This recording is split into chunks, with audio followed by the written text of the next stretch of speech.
Bismillahirrahmanirrahim. Assalamualaikum warahmatullahi wabarakatuh. Kita lanjutkan pembahasan soal dan latihannya di optik geometri. Kali ini kita membahas di latihan 4 untuk fisika peminatan. Nomor 1, seberkas sinar mengenai sistem optik yang terdiri atas dua cermin datar yang saling tegak lurus. Setelah berkas sinar mengalami pemantulan dua kali, maka arah berkas sinar tersebut. Coba kita gambarkan terlebih dulu saja ya. Misalkan ini kan siku-siku. Saling tegak lurus itu artinya siku-siku. Kita gambarkan. Nah, kemudian kita tahu bahwa katanya setelah berkas sinar mengalami pemantulan dua kali. Oke, kita gambarkan saja. Berarti misalkan gini ya. Sinar datang. Berarti terpantul. Oke, sekarang bagaimana kita bisa memprediksi? Andaikan saja kita sudut datangnya adalah sudut datangnya 30 derajat. Berarti ini 30 derajat juga. Otomatis ini 30 derajat. Dari sini kita gambarkan berarti pantulnya. Nah, seperti ini kita lihat. Sudutnya bagaimana? Berarti 60 dan 60 derajat. Oke, sekarang berarti kalau kita lihat di sini 60 derajat, berarti di sini 30 derajat. Kalau kita perhatikan, saya coba beri tanda ya. Ini, misalnya nih, ini. Nah, dengan ini kan sehadap dengan ini. Berarti ini menunjukkan bahwa sama besar. Ya, maksudnya adalah sinar yang terjadi adalah sejajar. Oke, kita paham bahwa ini sejajar. Sejajar. Berarti, ya ini yang paling mungkin adalah tidak mungkin menuju sinar datang. Jadi paling mungkin adalah sejajar. Cuma searah atau berlawanan? Jelas-jelas ini berlawanan ya. Jawabannya D. Lihat tanda panahnya, pantulannya jadi berlawanan. Nomor 2, berkas cahaya datang dari medium 1 ke medium 2. Membentuk sudut 60 derajat dengan permukaan bidang batas kedua medium. Jika sinar tersebut dibiaskan dengan sudut 45 derajat terhadap bidang batas kedua medium, indeks bias relatif medium 1 terhadap medium 2 adalah coba kita buatkan dulu ya. Andaikan ini ada medium. Kemudian ini ada sinar datang. Kemudian ini garis normalnya. Kemudian dia dibiaskan. Nah. Oke. Kita asumsikan ini N1. Ini sudutnya adalah 60 derajat katanya. Kemudian ini 45 derajat di N2. Oke, kita lihat. Berarti kan menggunakan hukum sin lurus adalah N1 sin 60 derajat, N2 sin 45 derajat. Nah, yang diminta adalah indeks bias relatif medium 1 terhadap medium 2. Berarti N1 per N2 yang ditanya. Otomatis kita tinggal pindah ruas nih. Sin 45 derajat per sin 60 derajat. Setengah akar 2 dan setengah akar 3. Berarti N12, ini cara baca untuk indeks bias relatif terhadap 2. Berarti ini kita bisa sederhanakan setengahnya. Kemudian rasionalisasikan. Sehingga kita akan mendapatkan akar 2 kali akar 3 adalah akar 6. Akar 3 kali akar 3 adalah 3. Berarti sepertiga akar 6. Jawabannya adalah D. Sebagai informasi tambahan, ini sebagai catatan, kalian harus tahu bahwa indeks bias relatif itu kan N12 itu berarti N1 per N2. Kalau N relatif 2 terhadap 1 berarti N2 per N1. Kemudian yang namanya indeks bias itu perbandingan kecepatan cahaya di udara, di hampa terhadap di suatu medium, jadi C per V. Kalau dengan asumsi cepat lambat itu lambda kali frekuensi, maka C itu lambda kali frekuensi. Ingat, frekuensi untuk warna yang spektrum yang sama, gelombang elektromagnetik yang sama, itu frekuensinya tetap. Jadi yang berubah itu hanya panjang gelombang dan kecepatannya. Kenapa? Karena kalau kita sadari ketika kita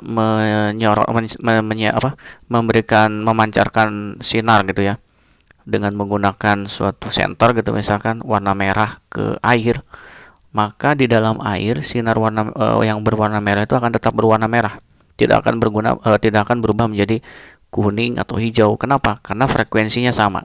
Artinya frekuensi ketika sebelum masuk ke air dan ketika di dalam air warnanya tetap merah, berarti frekuensinya sama. Yang berubah adalah kecepatannya. Kalau di air, medium yang lebih rapat, otomatis kecepatannya berkurang. Begitu juga panjang gelombangnya juga berubah. Seperti itu ya. Nomor 3, lensa biconvex terbuat dari bahan kaca dengan indeks bias 1,5. Permukaan lensa memiliki jejari kelengkungan 10 dan 20 cm. Jika lensa terletak di udara, besar fokus lensa adalah... Sebelum kita kerjakan, coba kita tandain dulu. Ini adalah indeks bias kacanya, berarti indeks bias kita sebut lensanya ya, NL gitu. Permukaan lensa memiliki jari-jari. Oke, kita lihat biconvex, berarti permukaannya positif-positif. Dari sini kita dapat R1-nya 10, R2-nya adalah positif 20. Lensa terletak di udara, besar fokus ditanyakan adalah fokus. Jadi 1 per fokus sama dengan N lensa per N medium dikurangi 1. 1 per R1 ditambah 1 per R2. Ingat, untuk menentukan R, kalau permukaannya cekung maka negatif R-nya. Karena berhubung ini cekung, biconvex itu lensa positif ya. Jadi cembung-cembung. Jadi kalau cembung positif, lensa ini ya, bukan cermin. Otomatis kita masukkan dari 1 per F itu 1 per N lensanya adalah 1,5. Mediumnya ketika di udara ini. N udara itu 1. Berarti 1 dikurangi 1. 1 per 10 ditambah 1 per 20. Jadi kita tinggal samakan penyebutnya nih. 1 per F ini 0,5 ya, dikali, samakan penyebutnya 20. Berarti ini 2 ditambah 1 ya. Tuh, jadi setengah kali 3 per 20 atau 3 per 40. Otomatis frekuensinya adalah 40 per 3. 4 per 3 itu 1,333 dikali 10 berarti 13,3 cm. Jawabannya adalah D. Nomor 4, sebuah lensa akromatik tersusun oleh 2 lensa tipis yang dirapatkan. Jadi dempetin ya. Lensa pertama adalah lensa cembung. Jadi ini fokusnya positif 15 cm. Kemudian yang kedua lensanya lensa cekung. Berarti fokusnya adalah ini negatif 10 cm. Karena digabungkan, jadi 1 per F gabungan itu 1 per F1 ditambah 1 per F2. Tahu dari sini 1 per 15 ditambah ya ini. Ditambah 1 per minus 10. Samakan penyebutnya. Min 150 gitu.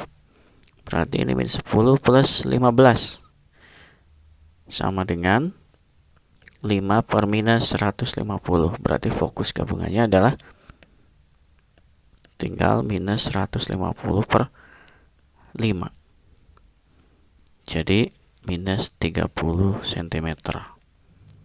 Berarti jawabannya adalah E. Nah, minus ini menunjukkan bahwa ketika mereka digabungkan memiliki karakteristik lensa negatif, yaitu lensa cekung ketika digabungkan. Nomor 5, sebuah benda terletak 30 cm di depan sebuah lensa cembung yang mempunyai jarak fokus 10 cm. Coba kita tandain dulu. Sebuah benda berarti ini S ya. Lensa cembung berarti nilainya positif. Jarak fokusnya jadi F-nya itu. Agar dihasilkan bayangan nyata 2 kali ukuran bayangan semula, berarti M-nya 2. Nah, sekarang benda harus digeser sejauh apa? Berarti kita harus tahu S-nya dong. Berarti yang kita cari justru S-nya. Kita misalkan gini aja deh. 1 per S sama dengan 1 per kita gunakan rumus dasar saja. 1 per F, 1 per S ditambah 1 per S aksen gitu. Berarti 1 per 10 sama dengan 1 per S ditambah 1 per S aksen. Nah, kita tahu bahwa M itu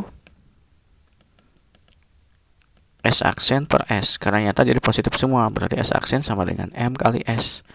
Atau 2 kali S. Kita masukkan sini.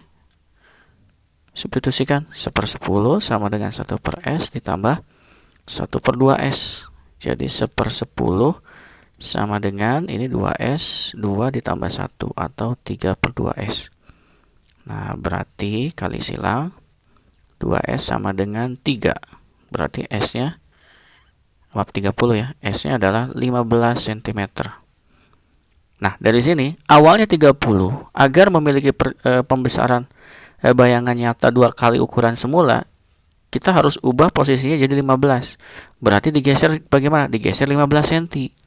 Tadinya 30 menjadi 15, berarti kan mendekat. Berarti menuju ke lensa 15 cm menuju lensa. Jawabannya adalah D. Alhamdulillahirrahmanirrahim. Akhirnya kita menyelesaikan beberapa soal lagi. Pembahasan latihannya. Kalian pahami setiap tahapannya agar kalian bisa lebih siap dalam menghadapi tes online-nya.